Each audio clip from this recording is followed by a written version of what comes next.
ക്രിട്ടിക്കിലേക്ക് സ്വാഗതം. തദ്ദേശ സ്വയംഭരണ സ്ഥാപനങ്ങളിലേക്കുള്ള തെരഞ്ഞെടുപ്പിന്റെ വക്കിലാണ് കേരളം. നിയമം നിലനിൽക്കുന്നതിനാൽ പകുതിയിൽ പരം സീറ്റുകളിൽ സ്ത്രീകളാണ് മത്സരിക്കുന്നത്. എന്നാൽ പിന്നാലെ വരുന്ന നിയമസഭാ തെരഞ്ഞെടുപ്പിൽ അതുണ്ടാകുമോ? ഇല്ല. കാരണം ലോക്സഭയിലേക്കും നിയമസഭയിലേക്കും 33% സീറ്റ് സ്ത്രീകൾക്കായി സംവരണം ചെയ്തിട്ടുണ്ടെങ്കിലും ആ നിയമം പാസ്സാക്കിയിട്ടുണ്ടെങ്കിലും നടപ്പായിട്ടില്ല. വാസ്തവത്തിൽ നിയമം നടപ്പാക്കാതെ തന്നെ ഓരോ പാർട്ടിക്കും 33% സീറ്റുകളിൽ സ്ത്രീകളെ മത്സരിപ്പിക്കാവുന്നതാണ്. എന്നാൽ രാഷ്ട്രീയ രംഗത്ത് മാത്രമല്ല, സാഹിത്യമടക്കം സമസ്ത മേഖലകളിലും ലിംഗനീതി നിലനിൽക്കാത്തൊരു സമൂഹമാണ് കേരളമെന്ന് പറയുന്നു പ്രശസ്ത എഴുത്തുകാരി മാനസി. വളരെ ചെറുപ്പത്തിൽ തന്നെ മുംബൈ മഹാനഗരത്തിലെത്തി അവിടെ ജീവിച്ച അവർ നഗരങ്ങളിലെ അവസ്ഥ കേരളത്തെക്കാൾ മെച്ചമാണെന്നും അതേസമയം കേരളത്തിൽ തന്നെ ജെൻസി എന്ന് വിളിക്കുന്ന പുതുതലമുറയിൽ തനിക്ക് പ്രതീക്ഷയുണ്ടെന്നും കൂട്ടിച്ചേർക്കുന്നു. ഏവർക്കും സ്വാഗതം.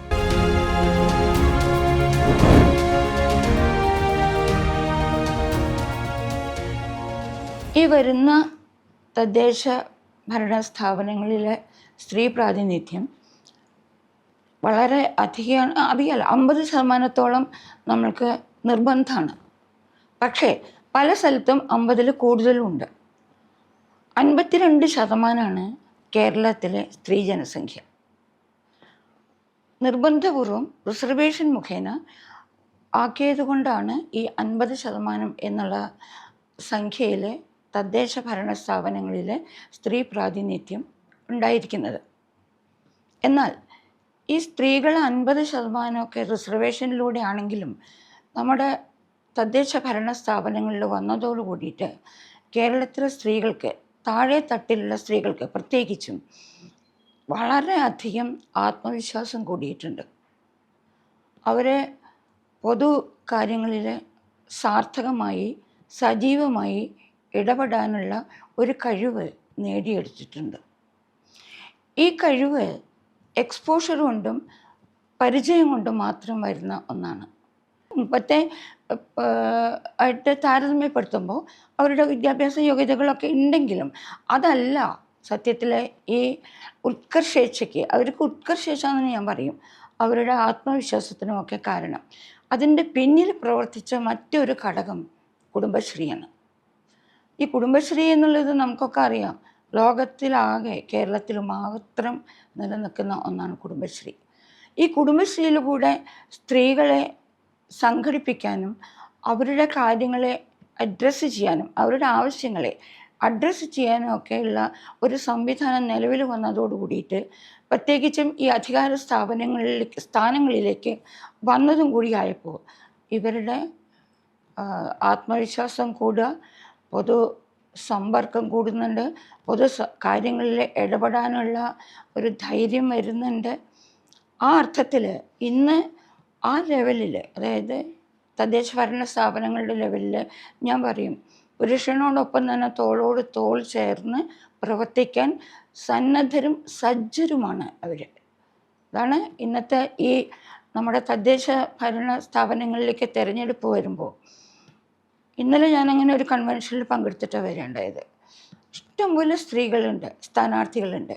ആ സ്ഥാനാർത്ഥികളൊക്കെ വളരെ ആത്മവിശ്വാസത്തോടു കൂടിയിട്ട് മൈക്കിൻ്റെ മുമ്പിൽ നിന്നിട്ട് ഓഡിയൻസിനെ അഡ്രസ്സ് ചെയ്യുന്നുണ്ട്.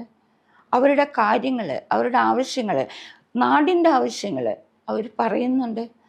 അത് പരിഹരിക്കാനുള്ള കാര്യങ്ങളെക്കുറിച്ചിട്ട്, പരിഹാരങ്ങളെക്കുറിച്ചിട്ട് അവർ വളരെ ഇമാജിനേറ്റീവായിട്ട് തന്നെ സംസാരിക്കുന്നുണ്ട്. എനിക്കിത് വളരെ വളരെ എന്താ പറയുക, ഒരു ജനാധിപത്യത്തിൽ അത്യാവശ്യം സംഭവിക്കേണ്ട ഒരു കാര്യമായിട്ട് തന്നെയാണ് തോന്നിയത്. സ്ത്രീകളങ്ങനെ പുരുഷന്മാരെക്കാൾ നല്ലവരാണെന്നൊന്നും ഞാൻ പറയില്ല. പക്ഷേ അവരുടെ എക്സ്പോഷർ കുറവും, ഇതുവരെയുള്ളത് എക്സ്പോഷർ കുറവൊക്കെ ആയ കാരണം ഈ കറപ്ഷൻ ചെയ്യാൻ അവർക്ക് അത്ര താല്പര്യമില്ല. അതൊരു വലിയ പോസിറ്റീവ് പോയിൻ്റാണ്. പിന്നെ സ്ത്രീ ആയതുകൊണ്ട് ഞാൻ പറയുകയാണ്, ഞങ്ങൾക്ക് ജീവിതത്തിലൊക്കെ പുരുഷൻ ചെയ്യുന്നതിൻ്റെ 2 ഇരട്ടി അതേ ഫീൽഡിൽ ചെയ്താലാണ് ഞങ്ങൾക്ക് ഞങ്ങളുടെ കാലിബർ പലപ്പോഴും തെളിയിക്കാൻ പറ്റാറുള്ളൂ. അതുകൊണ്ട് കഠിന അധ്വാനം അവർ ചെയ്യാൻ തയ്യാറാണ്, ആത്മാർത്ഥമായിട്ട് തന്നെ ചെയ്യാൻ തയ്യാറാണ്.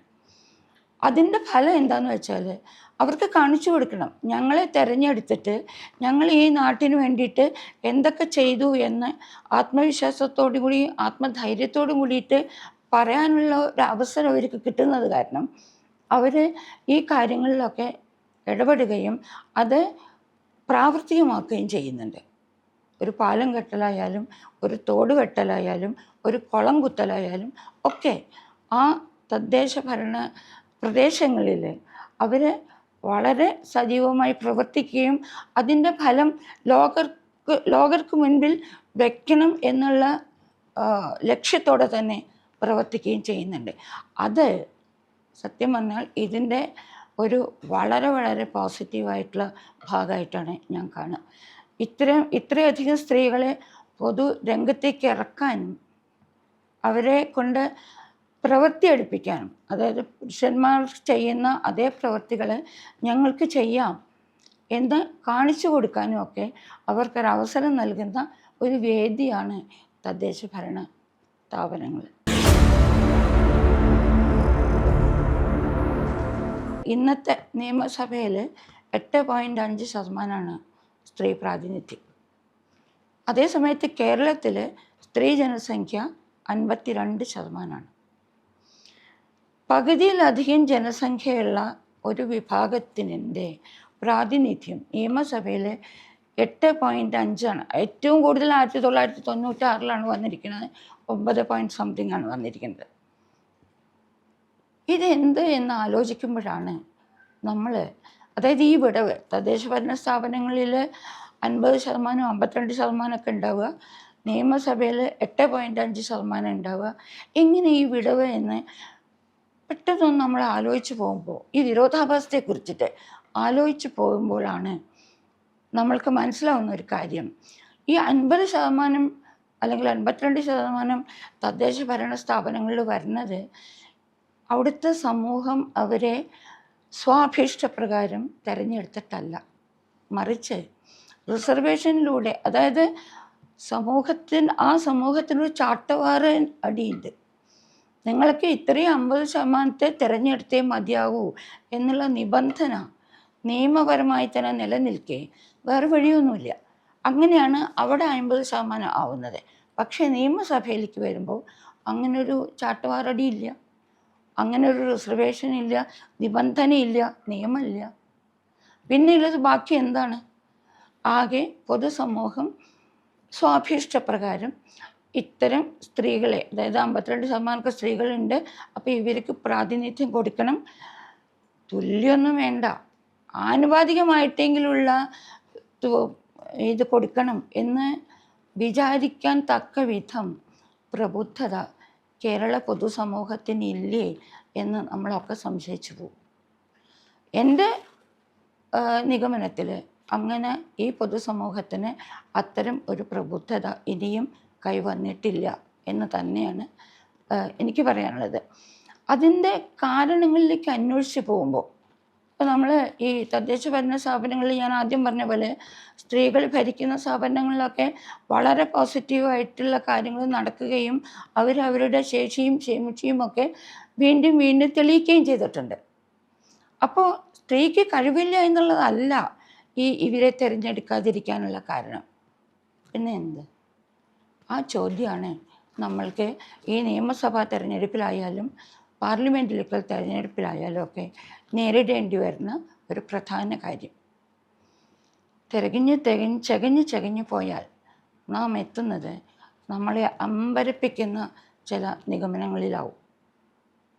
അത് കേരള സമൂഹം ഇപ്പോഴും ഈ വർത്തമാനകാലത്തിലും അത്യധികം പുരുഷാധിപത്യ പ്രവണതകൾ കാണിക്കുകയും പുരുഷാധിപത്യത്തിൻ്റെ മൂല്യബോധങ്ങളെ സ്വാംശീകരിക്കുകയും ശരിക്കും ഈ സമൂഹത്തിൽ അങ്ങനെ വേരൂന്നി നിൽക്കുകയാണ്.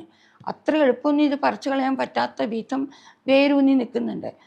അങ്ങനെയുള്ള ഈ മൂല്യബോധങ്ങളാണ് സ്ത്രീയെ സാരഥ്യത്തിലേക്ക് കൊണ്ടുവരണ്ട എന്ന് പൊതുസമൂഹം, അതൊന്നും ഒരു ബോധപൂർവം ചെയ്യുന്നതല്ല, ഒരു പക്ഷേ അത് പരോക്ഷമാണ്. കാരണം അവരുടെ മനസ്സിൽ സ്ത്രീ രണ്ടാംകിട വ്യക്തിത്വമാണ്. അവർ പുരുഷനേക്കാൾ എന്തുകൊണ്ടും താഴെ നിൽക്കേണ്ടവളാണ്. നമ്മുടെ കുറച്ചുകൂടി പിന്നിലേക്ക് നോക്കിയാൽ നമ്മുടെ മൂല്യബോധങ്ങൾ പറയൂ, സ്ത്രീ ഭരിക്കേണ്ടവളല്ല, ഭരിക്കപ്പെടേണ്ടവളാണ്. അറിയാലോ ഭർത്താവും ഭാര്യ എന്നുള്ള വാക്കിൻ്റെയൊക്കെ അർത്ഥം. അപ്പം ഈ ഭരിക്കപ്പെടേണ്ടവൾ കയറി ഞങ്ങളെ ഭരിക്കാൻ തുടങ്ങിയാൽ അത് ശരിയാവില്ല. അതായത് പുരുഷൻ്റെ കഴിവ് സ്ത്രീക്കില്ല, ബുദ്ധിയില്ല, അതുകൊണ്ട് തന്നെ ഭരണ നൈപുണ്യമില്ല. അപ്പോൾ അങ്ങനെയുള്ള ഒരു സമയത്ത് എന്തിനാണ് സ്ത്രീയെ വെറുതെ നമ്മൾ തിരഞ്ഞെടുത്ത് ഈ നിയമസഭയിലേക്ക് അയക്കണത്? അത് പുരുഷനെ അയക്കുന്നതിനേക്കാൾ ഒരു മോശപ്പെട്ട കാര്യമല്ലേ? രണ്ടർത്ഥത്തിലും. ഒന്ന്, ഇവർക്ക് കഴിവില്ല എന്നുള്ളതുകൊണ്ട്. രണ്ട്, എന്തായാലും സ്ത്രീ പുരുഷന്മാരെ അത്രയൊന്നും ഭരിക്കണ്ട എന്നുള്ള രൂഢമൂലമായ ഒരു ധാരണയുള്ളതുകൊണ്ട് ഇവർ ഇതിൽ നിന്ന് പിൻവാങ്ങുകയാണ് പതിവ്. അതായത് മാനസികമായിട്ട് പൊതുസമൂഹം സ്ത്രീയെ തിരഞ്ഞെടുക്കുന്നതിൽ വലിയ താല്പര്യരല്ല. ഇതിൻ്റെ ഒരു പ്രധാന കാരണം ഈ ഇവരോട് ചോദിച്ചാൽ പറയും, പാർട്ടികളോട് ചോദിച്ചാൽ പറയും, ഞങ്ങൾ സ്ത്രീകളെ നിർത്തിയിട്ട് കാര്യമൊന്നുമില്ല, അവർ ജയിക്കില്ല. അതിന് എത്ര സ്ത്രീ സ്ഥാനാർത്ഥികളെ അവർ നിൽക്കുന്നുണ്ട് എന്നുള്ളതിൻ്റെ ഒരു ചെറിയ ലിസ്റ്റ് എടുത്താൽ ഈ വാദത്തിൻ്റെ പൊള്ളത്തരം മനസ്സിലാവും. സ്ഥാനാർത്ഥികളെ നിയമിക്കേണ്ടതാരോ അല്ലെങ്കിൽ നിർണ്ണയിക്കേണ്ടതാരോ? പാർട്ടികൾ. ഈ പാർട്ടികളാണ് വളരെ കുറവ് സ്ത്രീകളെ സ്ഥാനാർത്ഥികളായിട്ട് നിർത്തുന്നത്. പറയുന്ന കാരണം ഇതാണ്, ജയിക്കില്ല.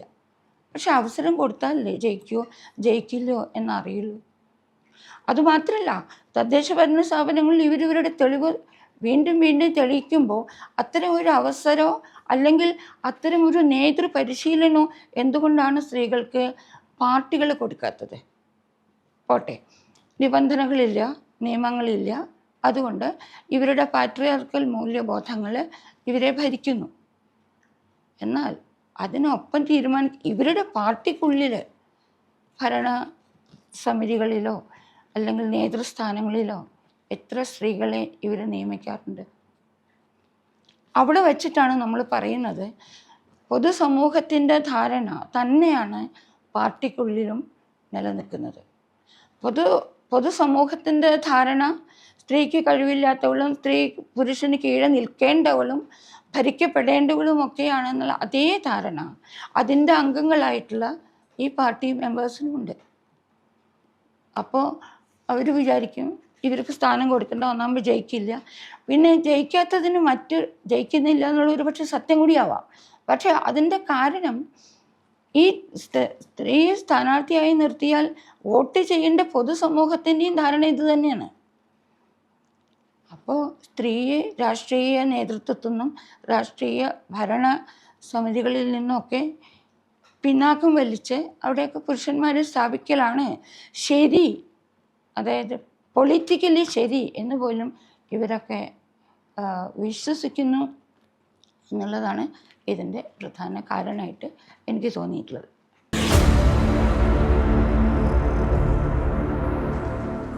ഈ പുരുഷാധിപത്യ മൂല്യബോധങ്ങൾ സമൂഹത്തിൽ വേരൂന്നി നിൽക്കുന്നു എന്ന് പറയുമ്പോൾ അതിന് സംഭാവന നൽകുന്ന ഒരുപാട് ഘടകങ്ങളുണ്ട്. അതിലേറ്റവും പ്രധാനം കുടുംബമാണ്. കുടുംബത്തിൽ ഓരോ കുടുംബത്തും ഇന്ന് നമ്മുടെ കേരളത്തിലത്തെ കുടുംബങ്ങൾ എടുത്താൽ ഒരു 99% കുടുംബങ്ങളും ഈ പുരുഷാധിപത്യ മൂല്യങ്ങളിൽ അത്യധികം വിശ്വസിക്കുന്നവരാണ്. അതുകൊണ്ടാണല്ലോ നമ്മുടെ കുടുംബങ്ങളിൽ പറയാറ്, തലയുള്ളപ്പോൾ വാലാടണ്ട, പെൺകോഴി കൂവണ്ട. ഇങ്ങനെയുള്ള ഇത് 2-3 പ്രയോഗമാണ്. അതേപോലെ അത്തരം ചിന്തകൾ എവിടെ നിന്നാണ് വരുന്നത്? കുടുംബമാണ് പറയുന്നത്. അതുപോലെ പെൺകുട്ടികളെ ആദ്യം മുതലേ പരിശീലിപ്പിക്കുന്ന ഒന്നാണ്, എന്നെ കൊണ്ട് ഒന്നിനും ആവില്ല, നിനക്ക് ഒരു കഴിവുമില്ല, നേരെ മറിച്ചിട്ട് എൻ്റെ ആങ്ങളാരാണ് ഇതൊക്കെ ലോകത്തിലേക്ക് ഇറങ്ങി എല്ലാം നിന്നെ സംരക്ഷിക്കേണ്ടത്. അതുകൂടിയുണ്ട്. ഈ സംരക്ഷണം ആണിനെ ഏൽപ്പിക്കുകയും സ്ത്രീ ഒന്നിനും കൊള്ളരുതാത്തവളാണെന്ന് വളരെ കുട്ടിക്കാലം മുതൽ തലമുറകളിലൂടെ ഒരു മൂല്യബോധം സ്ത്രീകളിൽ മാത്രമല്ലല്ലോ, അത് ആ കുടുംബത്തിൽ മുഴുവൻ അടിച്ചേൽപ്പിക്കുമ്പോൾ ഈ കുട്ടികൾ ഡെവലപ്പ് ചെയ്യുന്ന ഒരു സംഗതിയാണ് എന്നെ കൊണ്ടൊന്നും ആവില്ല എന്നുള്ളത്. അതേപോലെ ആ കുടുംബത്തിലത്തെ പുരുഷന്മാരും വിചാരിക്കുന്നത് ഇത് തന്നെയാണ്. ഇവളെ കൊണ്ടൊന്നും ആവില്ല, അപ്പം പിന്നെ ഇവൾക്ക് സ്ഥാനമാനങ്ങൾ കൊടുക്കേണ്ട ആവശ്യമില്ല. പിന്നെ നമ്മുടെ പുരുഷാധിപത്യ വ്യവസ്ഥയിൽ കുടുംബം, ജനാധിപത്യം എന്ന് പറയുന്ന ഒരു സാധനം തൊട്ട് വിളിക്കാനില്ലാത്തൊരു ഘടകമാണ്. അപ്പം ഈ ജനാധിപത്യം ഇല്ലെങ്കിൽ അവിടെ ആരാ ഭരിക്കുന്നത്? പുരുഷനാണ് ഭരിക്കുന്നത്. അധികാര കസേരകളിൽ മുഴുവൻ ഇരിക്കുന്നത് പുരുഷ പ്രജകളാണ്, സ്ത്രീകളല്ല. അത് കാരണം അത് മാത്രമല്ല, സ്ത്രീകളെങ്ങാനും മുമ്പോട്ട് വന്നാൽ, അങ്ങനെയല്ലേ പറയുക, നിനക്ക് എന്തറിയാം എന്ന ചോദ്യം വളരെ കുട്ടിക്കാലം മുതൽ കേട്ട് വളരുന്ന ഒരു ജനവിഭാഗമാണ് സ്ത്രീകൾ. നിന്നെ കൊണ്ടൊന്നും ആവില്ല എന്ന്. അപ്പോൾ ഈ നിനക്ക് എന്തറിയാം എന്നുള്ള ചോദ്യത്തിൽ ഇപ്പോൾ പണ്ട് വിദ്യാഭ്യാസമില്ല, അപ്പോൾ അതിന് കുറേയും കൂടി അർത്ഥം ഉണ്ടായിരുന്നു. ഇപ്പോൾ വിദ്യാഭ്യാസമൊക്കെ ഉണ്ട്. അതുമാത്രമല്ല, പല ഫീൽഡിലും പുരുഷനും സ്ത്രീയും ഒരുമിച്ച് തോളോട് ചേർന്ന് നിൽക്കുകയും ഒരുപക്ഷെ പുരുഷനേക്കാൾ മികച്ച രീതിയിൽ ഉദ്യോഗ വൃന്ദങ്ങളിലൊക്കെ പലയിടത്തും, പല ജോലി സ്ഥലത്തൊക്കെ അവനവൻ്റെ പ്രാഗൽഭ്യം തെളിയിക്കുകയും ചെയ്തിട്ടും ഈ ഒരു വിശ്വാസം, അത് ഈശ്വര വിശ്വാസം പോലെയാണെന്നാണ് ഞാൻ പറയുക. കാരണം അങ്ങനെയല്ലേ, പെണ്ണല്ലേ നീയെ എന്ന് ചോദിക്കുന്ന, ഈ പെണ്ണല്ലേ നീയെ എന്നുള്ള ചോദ്യത്തിൽ അടങ്ങിയിരിക്കുന്ന ഒരുപാട് കാര്യങ്ങളുണ്ട്.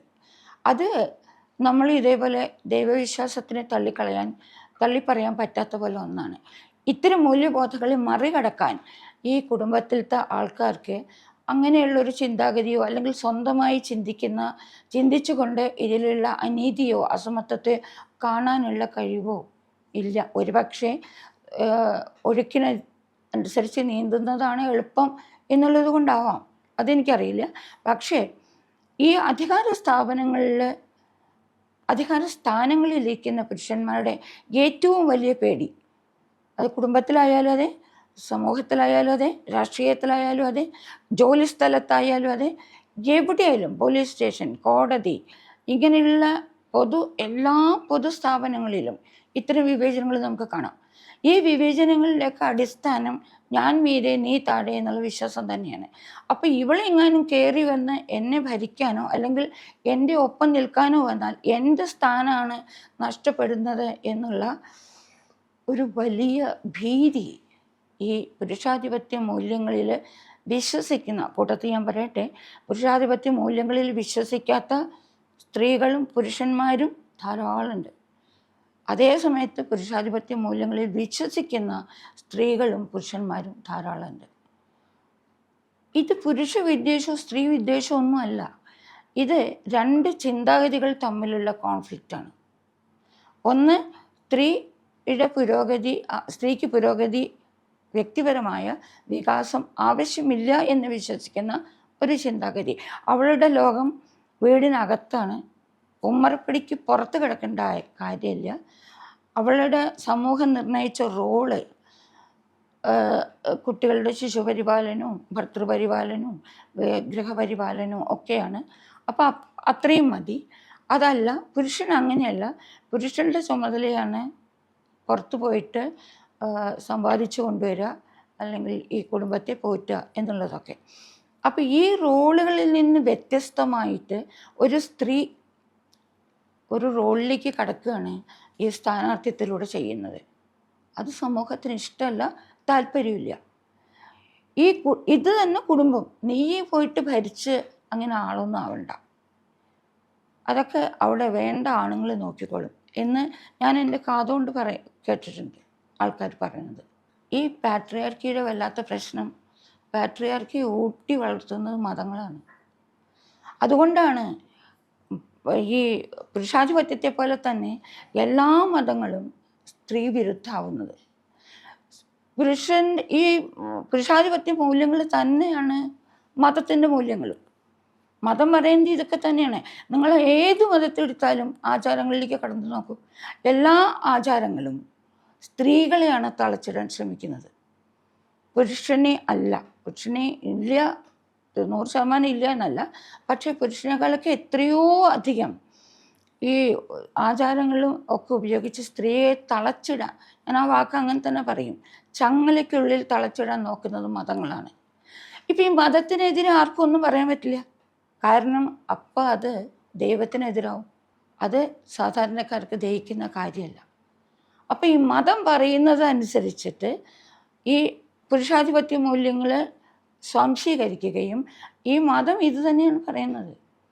അപ്പോൾ അത് കാരണം പുരുഷാധിപത്യ മൂല്യങ്ങളെ ഊട്ടി വളർത്തുന്ന മതങ്ങൾ സ്വാഭാവികമായിട്ടും സ്ത്രീക്കെതിരാവുകയും ഈ സ്ത്രീയുടെ പിന്നോക്കാവസ്ഥയ്ക്ക് ഏറ്റവും അധികം സംഭാവന ചെയ്യുന്ന ഒരു ഘടകം മതങ്ങളാവുകയും ചെയ്യുകയാണ്.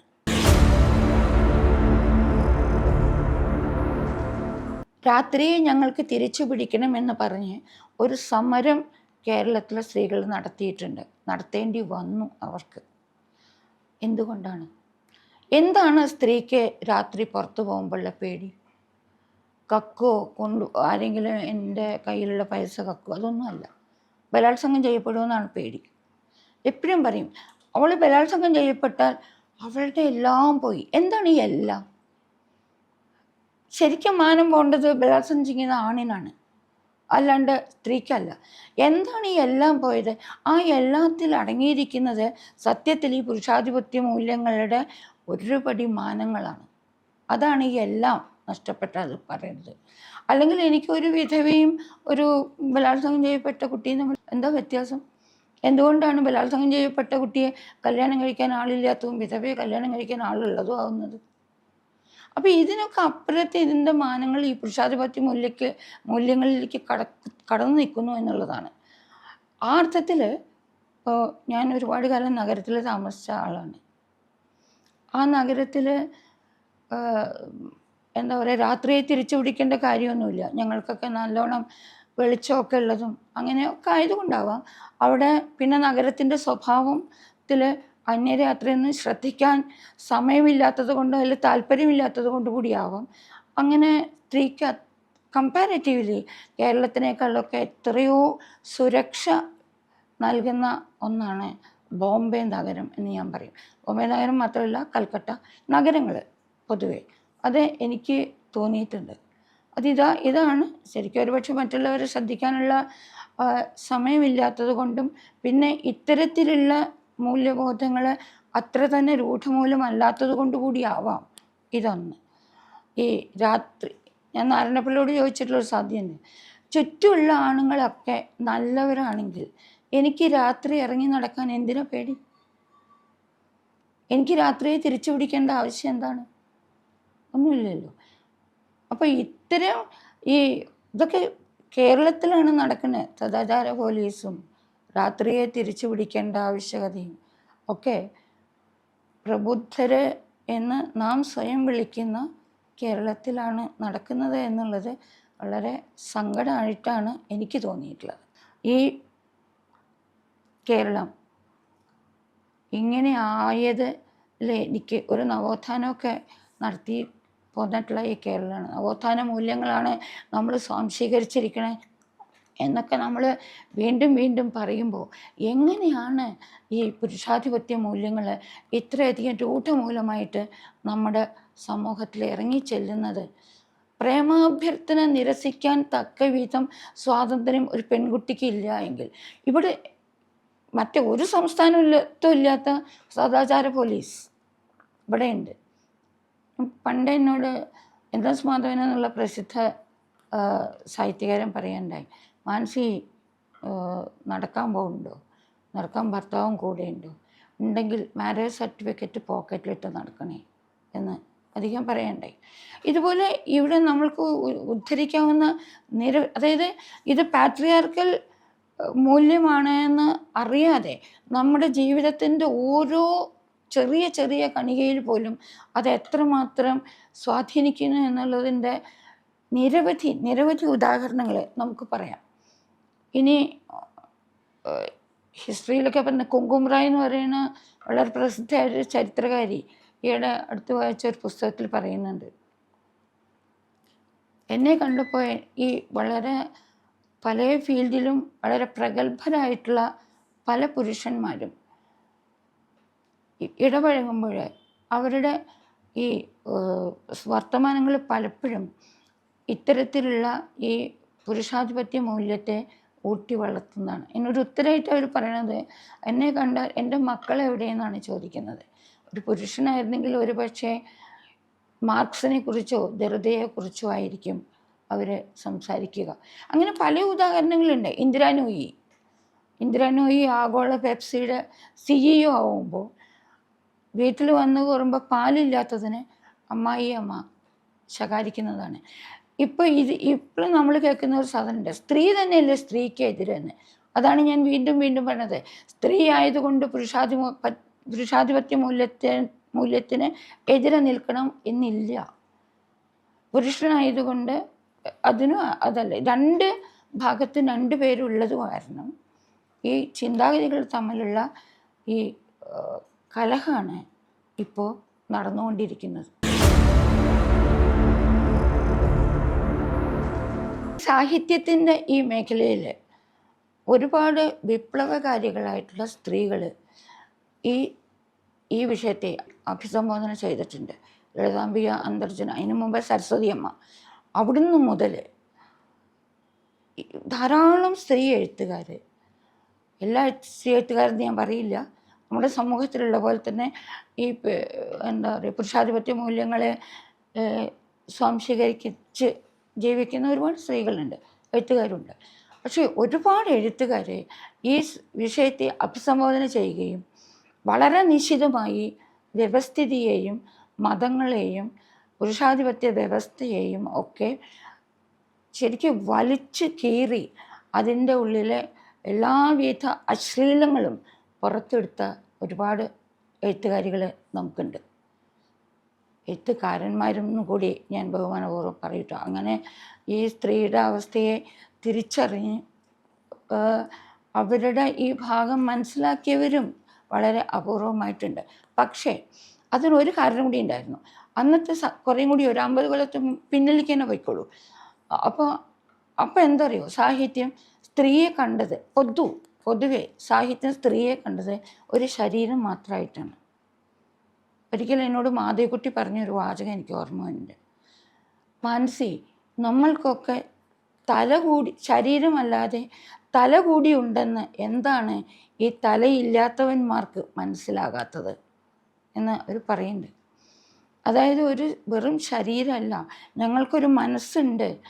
നിങ്ങൾ ഈ പറയുന്ന പോലെ കാറുകൂന്തലും എന്താ പറയുക താമര എതിർപോലുള്ള കണ്ണുമുള്ള അതൊന്നും അതിനൊക്കെ അപ്പുറം, അതായത് ശാരീരിക വർണ്ണനകളിൽ ഒതുങ്ങി നിന്നിരുന്നതാണ് അന്നത്തെ സ്ത്രീ രൂപങ്ങൾ, സാഹിത്യത്തിലെ സ്ത്രീ രൂപം കുറേ കാലം മുമ്പ്. ഇതൊന്നും അല്ല ഞങ്ങൾ എന്ന് പറയാൻ തയ്യാറായി വളരെ നിശ്ചിതമായി ഈ വ്യവസ്ഥിതിയെ വിമർശിച്ചു കൊണ്ടുവന്ന സരസ്വതി അമ്മ മുതൽ കുറേ എഴുത്തുകാരികളുണ്ട്. അങ്ങനെയാണ് ഈ സച്ചിദാനന്ദൻ അതിനെ പെണ്ണെഴുത്ത് എന്ന് വിളിക്കാനൊക്കെ കാരണം. ഇത് പെണ്ണെഴുതണതാവണമെന്നൊന്നും ഒട്ടുമില്ല. നേരെ മറിച്ച് പെണ്ണിൻ്റെ വീക്ഷണകോണിലൂടെ കാര്യങ്ങളെ കാണുന്നതാണ് ശരിക്ക് പെണ്ണെഴുത്ത്. അത് ഒരു വളരെ ശക്തമായിട്ടുള്ള ഒരു അവബോധം നമ്മുടെ പൊതുസമൂഹത്തിൽ ഉണ്ടാക്കിയിട്ടുണ്ട് എന്ന് തന്നെയാണ് എനിക്ക് വിശ്വാസം.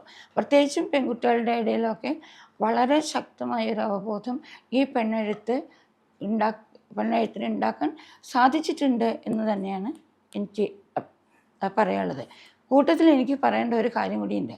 ഇത്രയും പ്രഗത്ഭരായ ലളിതാംബിക അന്തർജനവും മാധവിക്കുട്ടിയും ബാലാമണിയമ്മയും ഒക്കെ അവിടെ തുടങ്ങിയിട്ടുള്ള ഒരുപാട് ആൾക്കാരുള്ളപ്പോഴും നമ്മുടെ സാഹിത്യ അക്കാദമിയിൽ ഒരു ഹാളിന് പോലും ഒരു സ്ത്രീയുടെ പേര് ഇടണം എന്നുള്ളത് സ്ത്രീകൾ ചോദിക്കേണ്ടി വന്നു എന്നുള്ളതൊന്ന് ആലോചിച്ച് നോക്കണം.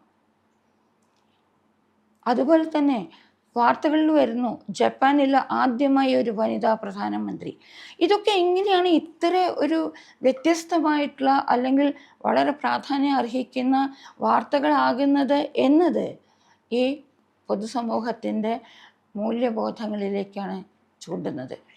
ആക്ച്വലി താരാബായി ഷിൻഡെ പറഞ്ഞ 1882 മഹാരാഷ്ട്രയിൽ ഒരു സ്ത്രീ പുരുഷ തുലന എന്നിട്ടൊരു പുസ്തകം എഴുതുന്നുണ്ട്. ആ പുസ്തകം ഞാൻ മലയാളത്തിലേക്ക് തർജ്ജമ ചെയ്തിട്ടുണ്ട്, വിവർത്തനം ചെയ്തിട്ടുണ്ട്. ഈ 1882 അവർ മതങ്ങളെയും വ്യവസ്ഥിതിയെയും പുരുഷാധിപത്യ മൂല്യങ്ങളെയും ഒക്കെ നിശിതമായി വിമർശിച്ചുകൊണ്ട് എഴുതിയ ആ പുസ്തകത്തിൽ നിന്ന് വളരെയൊന്നും ഇപ്പോഴും ഈ കേരളത്തിലത്തെ സമൂഹമായാലും ഇന്ത്യയിലത്തെ സമൂഹമായാലും മുമ്പോട്ട് പോയിട്ടില്ല എന്ന് സങ്കടത്തോടുകൂടി തന്നെ എനിക്ക് പറയേണ്ടി വരും. 150 കൊല്ലത്ത് മുമ്പ് പറഞ്ഞ കാര്യങ്ങൾ തന്നെ ഇന്നും നമുക്ക് സ്ത്രീകൾക്ക് പൊതുസമൂഹത്തിനോട് പറയേണ്ടി വരുന്നു എന്നുള്ളത് ദൗർഭാഗ്യകരം എന്നല്ലാതെ എനിക്കൊന്നും പറയാനില്ല. അപ്പോൾ ഈ സ്ത്രീയുടെ പിന്നോക്കാവസ്ഥയ്ക്ക് പുരുഷാധിപത്യ വ്യവസ്ഥയെ അങ്ങേയറ്റം ഊട്ടി വളർത്തുന്ന മതങ്ങളാണ്.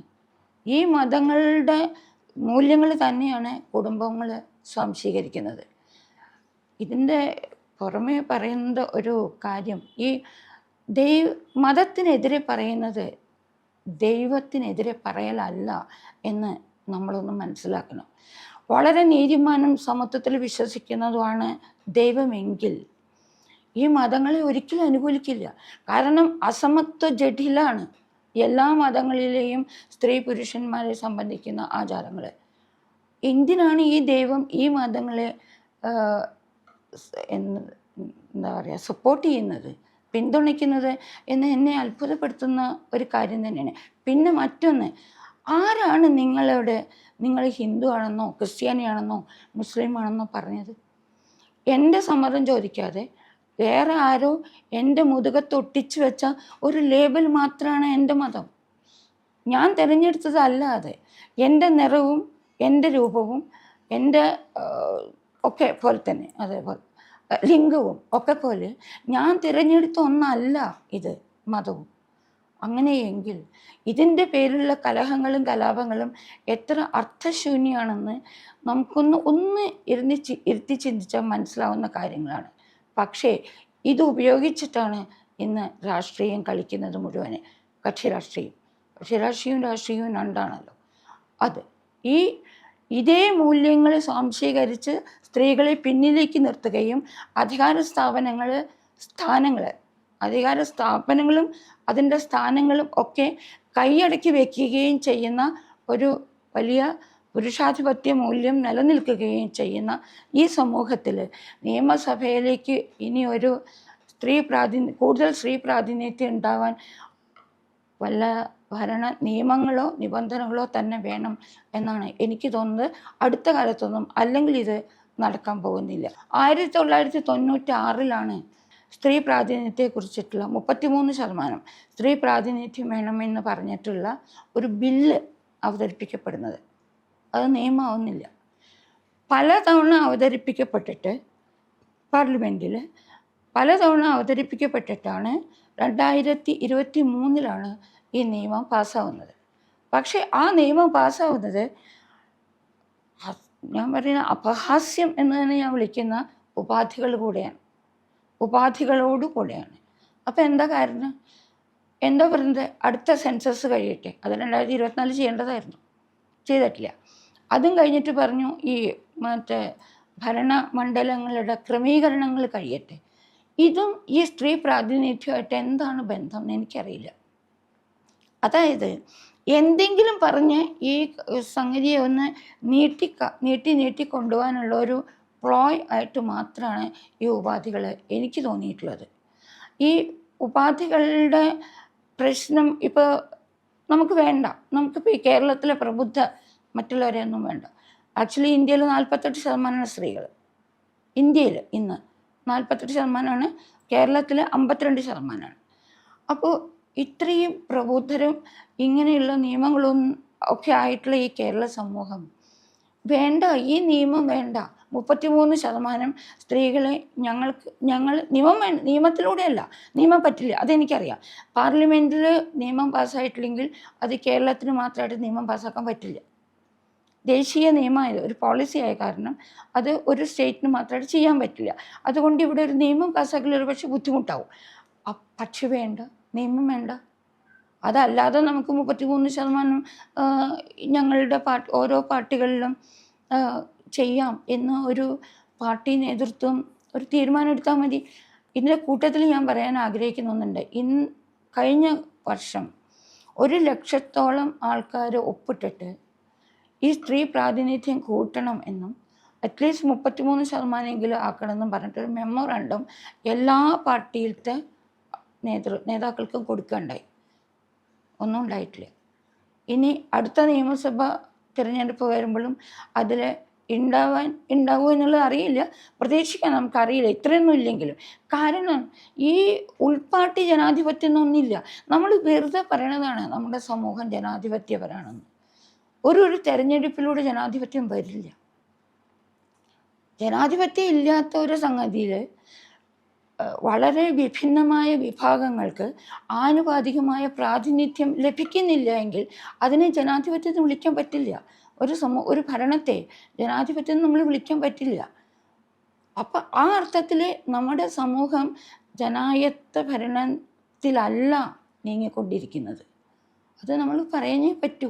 അത് പറയാൻ എനിക്ക് തോന്നുന്നില്ല ഈ പുരുഷന്മാർക്ക് അല്ലെങ്കിൽ ഈ പാർട്ടി നേതൃത്വങ്ങൾക്ക് അല്ലെങ്കിൽ ഭരണകൂടത്തിലെ നേതാക്കന്മാർക്ക് ഇതൊന്നും അറിയില്ല എന്നൊന്നും എനിക്ക് തോന്നുന്നില്ല. എനിക്കറിയാമെങ്കിൽ അവർക്കൊക്കെ ഇതറിയാം. എന്താണ് മടി ഒരൊറ്റ ഒന്നാണ്, നമ്മളുടെ അധികാര സ്ഥാനം പോവോ എന്നുള്ളതാണ് പേടി. അപ്പോൾ ആവുന്നിടത്തോളം ഇങ്ങനെ പോട്ടെ, ഞങ്ങൾ തന്നെ കസേരയിൽ ഇരിക്കാം എന്നുള്ള ഒരു മനോഭാവമാണ് ഇത്.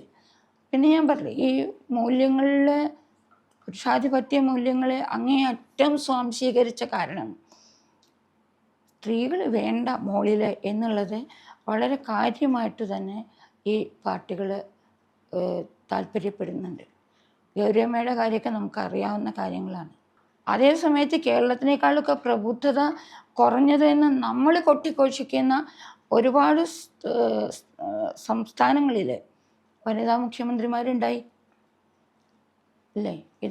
അപ്പം ഏത് പ്രബുദ്ധതയെക്കുറിച്ചിട്ടാണ്, ഏത് ജനാധിപത്യത്തെക്കുറിച്ചിട്ടാണ് ഇവിടെ ഈ പെൺകുട്ടികൾക്ക് എന്ത് സുരക്ഷ ഉള്ളത്? ചാരിത്രം എന്ന കെട്ടുകഥയിൽ സത്യം പറഞ്ഞാൽ ഈയാമ്പാറ്റകളെ പോലെ പിഴഞ്ഞു മരിക്കുന്ന കുറേ ആൾക്കാരാണ് ഇന്നത്തെ ഇവിടുത്തെ പെൺകുട്ടികൾ. മുമ്പ് മുതലേ ഒരു പ്രേമാഭ്യർത്ഥന നിരസിച്ചാൽ ആസിഡ് ഒഴിക്കും, മുഖത്ത് കത്തി കുത്തും. ഏതിനും വീട്ടിലാണെങ്കിലും പരോക്ഷമായി സമൂഹത്തിൻ്റെയും നിങ്ങൾക്ക് സമ്മതം വേണം. നിങ്ങൾ ജോലി എടുക്കണോ സമ്പാദിക്കണോ എന്നുള്ള കാര്യം പലപ്പോഴും 90% കുടുംബങ്ങളിലും ആ സ്ത്രീ അല്ല നിശ്ചയിക്കുന്നത്. ഇനി സമ്പാദിക്കുന്ന സ്ത്രീകളുടെ സമ്പാദ്യം തന്നെ പുരുഷനാണ് ഒരു വലിയ ശതമാനം വരെ. കോളേജ് ലെക്ചർമാരുടെ ശമ്പളം പോലും അതാത് സമയത്ത് പുരുഷന്മാർ വന്ന് കൊണ്ടുപോവുകയും അതിനനുകൂലിക്കുകയും ചെയ്യുന്ന സ്ത്രീകളൊക്കെ ഉണ്ട്. അപ്പോൾ ഇത്തരത്തിലുള്ള ഒരു സമൂഹത്തിൽ എങ്ങനെയാണ് ഈ പാർട്ടികൾ ഉൾജനാധിപത്യമില്ല, പെണ്ണുങ്ങളെ നിർത്തില്ല, കമ്മിറ്റികളിലില്ല, ഇങ്ങനെയൊക്കെയുള്ള ഈ പാർട്ടികളോടാണ് ഈ സ്ത്രീകൾ ഇന്ന് ആനുപാതികമായിട്ടുള്ള പ്രാതിനിധ്യം വേണമെന്ന് പറയണത്. ഞാൻ പറയാൻ ഉദ്ദേശിക്കുന്നത് പുരുഷന്മാരെ അല്ല ഞാൻ കുറ്റം പറയുന്നത്. ഇത് പുരുഷ വിദ്വേഷിയല്ല. സ്ത്രീയുടെ അവകാശം വേണം എന്ന് പറയുമ്പോൾ അത് പുരുഷ വിദ്വേഷമായിട്ടാണ് പലപ്പോഴും കണക്കാക്കപ്പെടാറ്. പക്ഷേ ജ്യോതിറാവ് ഫുലെയും രാജാറാം മോഹൻ റോയൊക്കെ ജീവിച്ചത് ഈ ഇന്ത്യയിൽ തന്നെയാണ്. അവരൊരുപാട് വീട്ടി ഭട്ടതിരിപ്പാട് ഇവരൊക്കെ സ്ത്രീകൾക്ക് വേണ്ടി ഒരുപാട് കാര്യങ്ങൾ ചെയ്തവരാണ്. അത് കാരണം പുരുഷന്മാരായതുകൊണ്ട് അവർ സ്ത്രീകൾക്ക് എതിരായിക്കൊള്ളണം എന്നൊന്നുമില്ല. അതുപോലെ സ്ത്രീ ആയതുകൊണ്ട് ഈ പുരുഷാധിപത്യ മൂല്യങ്ങൾക്ക് എതിരായിക്കൊള്ളണം എന്നുമില്ല. ഞാൻ ആദ്യം പറഞ്ഞ പോലെ ഇത് രണ്ട് ചിന്താഗതിയിലും രണ്ടാണും പെണ്ണും ഉണ്ട്. ഇതിൻ്റെ ക്ലാഷാണ് ഇപ്പോൾ നമുക്ക് നടന്നുകൊണ്ടിരിക്കുന്നത്. ഒരു പക്ഷേ എങ്ങാനും അടുത്ത ഭാവിയിൽ ഒരു ജ്യോതിറാവ് ഫുലെ പോലെയോ രാജാറാം മോഹൻ റോയിയോ വീട്ടി ഭട്ടതിരിപ്പാടിനെ പോലെയോ ഒക്കെ ഉള്ള ആൾക്കാർ വന്നാൽ ഒരു പക്ഷേ ഈ സ്ത്രീകളുടെ കാര്യങ്ങൾ കുറച്ചുകൂടി ആക്കാൻ അവർ ശ്രമിച്ചേക്കും എന്നുള്ള ശുഭപ്രതീക്ഷ മാത്രമാണ് ഇപ്പോൾ എനിക്ക് തോന്നാനുള്ളത്. മറ്റൊന്നും കൂടി ഈ കൂട്ടത്തിൽ പറയാനുള്ളത്, സ്ത്രീകൾക്ക് മാത്രമൊന്നുമല്ല പ്രാതിനിധ്യം വേണ്ടത്. ഈ ജനസമൂഹത്തിലെ വിഭിന്നങ്ങളായിട്ടുള്ള എല്ലാ ജനവിഭാഗങ്ങൾക്കും അവരുടേതായ ആനുപാതികമായിട്ടുള്ള പ്രാതിനിധ്യം വേണം. പിന്നെ അതിനും അപ്പുറത്തേക്ക് കിടന്നാൽ ഞാൻ പറയും, ഞാനൊരു പെണ്ണോ ആണോ ഹിന്ദുവോ മുസ്ലിമോ ക്രിസ്ത്യാനോ എന്നുള്ളതൊന്നും ആയിരിക്കരുത്. ഒരു സ്ഥാനാർത്ഥിത്വത്തെ നിർണ്ണയിക്കണ പ്രധാന ഘടകം. എൻ്റെ കഴിവ്, എൻ്റെ കമ്മിറ്റ്മെൻറ്റ്, അതൊക്കെ, അതായത് സ്ഥാനാർത്ഥിയുടെ, അതൊക്കെ ആയിരിക്കണം ഒരു സ്ഥാനാർത്ഥി നിർണയത്തിലുള്ള ഒരു പ്രധാന. അപ്പോഴാണ് ജനാധിപത്യമായി തീരുന്നത്. ഇവിടെ ജാതിയില്ല പ്രബുദ്ധ കേരളമാണ് ഞങ്ങളെന്ന് വായിക്കു പറയുന്നവർ ഒരു സ്ഥാനാർത്ഥിയെ നിർണയിക്കുമ്പോൾ ഒരു പ്രദേശത്ത് ആ ജാതിയിൽ ഏത് ജാതിയിലുള്ളതാണ് കൂടുതലെന്നും എന്നിട്ട് ആ ജാതിയിലുള്ള ആളെ സ്ഥാനാർത്ഥിയാക്കാമെന്നാണ് പരിഗണിക്കുന്നത്. അതാണ് ഞാനീ പറഞ്ഞത്, എന്ത് ജനാധിപത്യത്തെക്കുറിച്ചിട്ടാണ് നമ്മൾ സംസാരിക്കുന്നത്. അപ്പോൾ പിന്നെ ഇത്തരം ഒരു സാഹചര്യത്തിൽ നമ്മൾക്ക് നിയമസഭയിലേക്കോ, ഇപ്പം ഞാൻ പാർലമെൻറ്റിലത്തെ കാര്യം പറയാൻ ഇപ്പം ആവശ്യമില്ലാത്തതുകൊണ്ട്, അല്ലെങ്കിൽ അതിലേക്കൊക്കെ അടുത്ത കാലത്തൊന്നും ഒരു തുല്യ പ്രാതിനിധ്യം എന്നുള്ളത് ഒരു നിബന്ധനയില്ലെങ്കിൽ വരില്ല എന്ന് തന്നെയാണ് എൻ്റെ വിശ്വാസം.